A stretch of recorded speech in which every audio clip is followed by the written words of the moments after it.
नमस्कार साथियों, स्वागत है आपका हमारे यूट्यूब चैनल बिहारी फार्मासिस्ट में। तो आज लैब टेक्नीशियन की भर्ती को लेके एक बड़ा अपडेट लेके आपके सामने आए हैं। बहुत सारे सवाल आ रहे थे आप लोगों का कि लैब टेक्नीशियन की भर्ती का जो केस है उसके बारे में आप लोग बताइए, क्या स्टेटस है, क्या मामला है।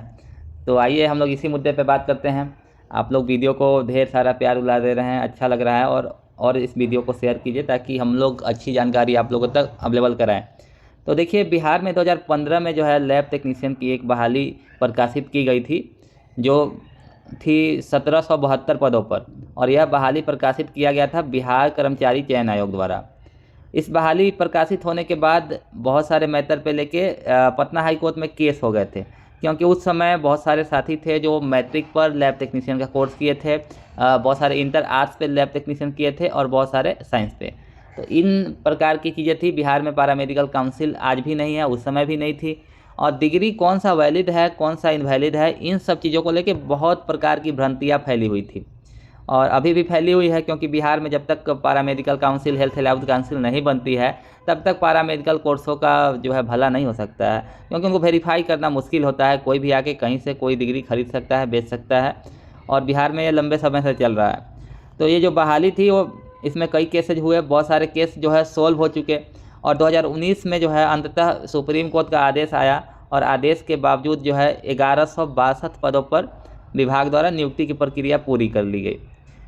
अब ये नियुक्ति की प्रक्रिया पूरी करने के बाद बहुत सारे साथी थे जो विभागीय एलिजिबल क्राइटेरिया को पूरा नहीं कर सकते थे, लेकिन उसका नाम मेरिट लिस्ट में आ गया था। और मेरिट लिस्ट में आने के बाद उनका जो है बाद में बोल दिया गया कि आप जॉब के लिए योग्य नहीं हैं।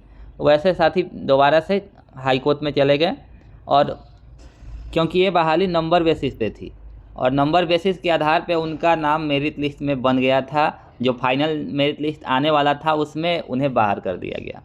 तो एक तरीके से उन लोगों के साथ राजनीति हो गई। हम ये नहीं कह रहे हैं कि वे लोग योग्य थे या अयोग्य थे, लेकिन इस प्रकार की चीज़ों को लेके आगे जो है दिक्कत हो गई। मामला पटना हाई कोर्ट से दिल्ली सुप्रीम कोर्ट और सुप्रीम कोर्ट से फिर हाई कोर्ट चलता रहा।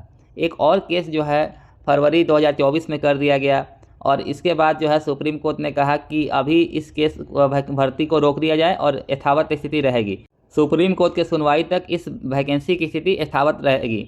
लेकिन बीच में गलती क्या हुई कि बिहार सरकार ने जब नई भर्ती का विज्ञापन निकाला, तो उसमें जो 610 पद पहले के खाली थे उन्हें भी जोड़कर इस नियुक्ति में शामिल कर दिया, जबकि ये क्लियर था सुप्रीम कोर्ट के आदेश में कि ये 610 जो है उन छात्रों के लिए रिजर्व है जो 2015 में आवेदन प्रक्रिया में भाग लिए थे, जिनका मेरिट बना था उनके लिए।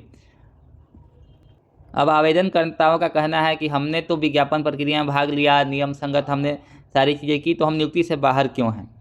और उन्होंने पटना हाईकोर्ट में कई सारे केस किए थे, जैसे कि आप जान सकते हैं कि CWJC जो है 7175 2020 का है, CWJC 7761 2020 का है, जिसमें उन्हें राहत भी मिली थी। और इस मामले को सुप्रीम कोर्ट में बिहार सरकार ने चुनौती दी, जिसके बाद ये सारा प्रकरण लंबे समय से चला आ रहा है। तो याचिकाकर्ताओं का कहना है कि पुराने बचे पदों पर नई भर्ती को जोड़ना हमारे हक का उल्लंघन है और ऐसा नहीं होना चाहिए। पटना हाईकोर्ट इसमें बहुत गंभीर है, और पटना हाईकोर्ट ने कहा क्योंकि मामला सुप्रीम कोर्ट के आदेश से जुड़ा हुआ है, तो जब तक सुप्रीम कोर्ट कोई ठोस फैसला नहीं ले लेती है तब तक पटना हाईकोर्ट में इसमें सुनवाई करने का कोई तुक नहीं बनता है, कोई तर्ज नहीं बनता है। इसलिए BPSC की ओर से भी कहा गया है कि नई भर्ती से पुराने उम्मीदवारों का हक अधिकार प्रभावित नहीं होगा, लेकिन आयोग को स्पष्ट स्थिति के लिए थोड़ा सा समय चाहिए।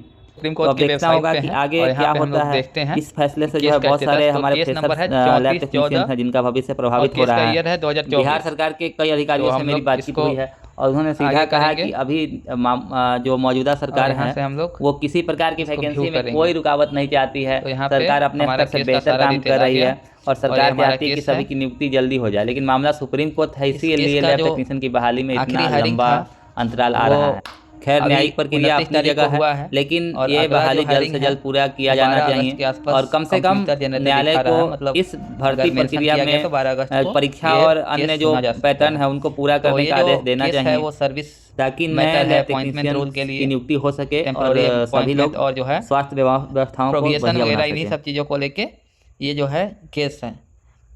और केस की जो पेटिशनर है वो हमको लगता है कि 30-40 की संख्या में है, अच्छी खासी संख्या है। 91 पेटिशनर है इसमें, और रिस्पोंडेंट में मेन जो रिस्पोंडेंट है वो बिहार स्टाफ सिलेक्शन कमीशन है, क्योंकि ये वैकेंसी जो है बिहार स्टाफ सिलेक्शन कमीशन के अंतर्गत ही आई थी। तो और देखिए, मैं जब स्टडी कर रहा था तो इसमें देखा कि बहुत सारे जो है केस इसमें ऑलरेडी टैग हैं, और ये लंबी लड़ाई जो है बहुत पहले से चल रही है। कई साथियों से भी बात हुआ तो बताया गया कि ये जो है भले वैकेंसी 2015 में आई है और ज्वाइनिंग 2019 में आई है, लेकिन इसके मिलते जुलते मैटर पे 2008 से लगभग लड़ाई चलती आ रही है। और पटना हाई कोर्ट में